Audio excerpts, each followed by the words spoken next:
The farmer eats first.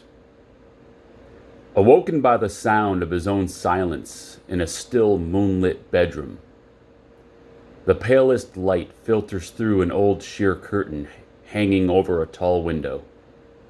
The light falls upon a chair in the corner of the room, with a heavy brown jacket draped over the back. Reconciliation sets in as the previous day's events come back into memory, and just as quickly they are gone and replaced with what has yet to come.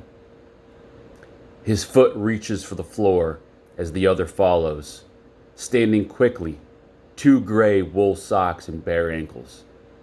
A small lamp in the corner of the room comes on as he slowly turns the knob, blinding him for a moment until his eyes adjust to the light.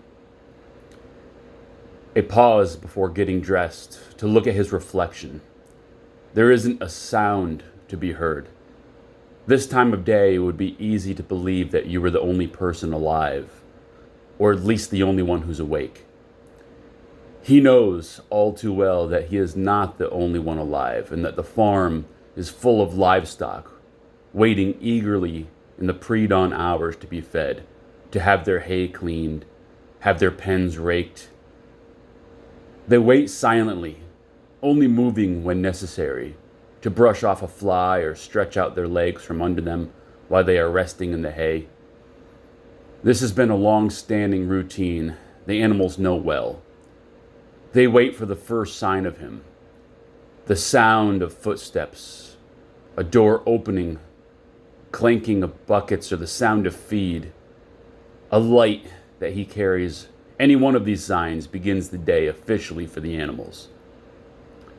So they wait, and the farmer knows well enough that they can wait and they will be fine, but the farmer eats first.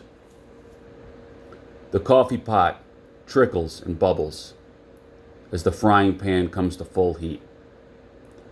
A pat of butter glistens and slides as a familiar scent wafts from the old cast iron skillet. The walls of the kitchen are soaked with the scent of family dinners. The home has a scent that distinguishes every room from the other. As you enter the house through the main door, you smell shoes and dogs. It hits you hard and abruptly, but quickly fades as you become accustomed to it. The living room has a wood stove and cigar scent, the most comfortable room in the house. The chairs look lived in, and none of the furniture matches. A chair sits alone with rough fabric texture, indented with the weight of its occupants formed from decades of use. The bathroom smells clean, like soap and fresh air. The window is always cracked any time of year to remedy any mold or mildew that might collect from the hot showers that the family takes. Back in the kitchen, the toast has just popped up in the toaster as the eggs are plated and the coffee has finished brewing. And in one smooth motion, as if rehearsed, the toast is on the plate, the coffee fills his favorite mug, and a utensil is chosen from the kitchen drawer. All is carried with mindful precision to the living room, to be in his chair as he is most every morning. The TV's light brings a glow to the dark room. The food is gone in only minutes, as the coffee is now cool enough to sip. The first sip is always a test of temperature and flavor. All of the senses are involved. The mug in his hand, he feels the warmth and weight. As his eyes guide the mug, he notices a darkness of the brew, and a slightly oil sheen over the surface of the coffee. That's always a good sign. The steam meets him first, then the mug reaches his mouth, as scent and flavor work together to create the most sublime moment of his morning routine. The coffee meets his standards as he takes many more small sips, essentially recreating that one moment over and over again.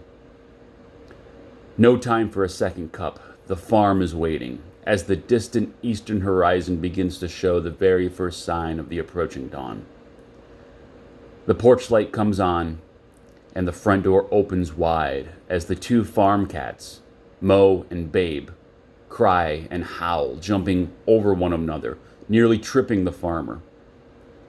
A saucer of milk in hand, the farmer sets down the milk and gives them a quick pat on the head. The sound of the door acts as a distinct alarm to the most aware of the livestock. Not moments later, and the barn is buzzing with the waking of several dozen cows. The barn doors open slowly and completely as the farmer enters the dark barn. He flicks a switch on the wall just to his right as he enters, creating an amber glow, soft and warm. The cows now all come to attention, all on their feet, heads high with wet noses searching the air for the scent of breakfast. You see their eyes watching your every move as the buckets are filled and then dispensed into troths. Only after the farmer goes to the next pen is it time to eat. The grain goes down quick with few motions, not much to savor, except for the moments of anticipation leading up to it. The sun has risen, and the fields are warm and green.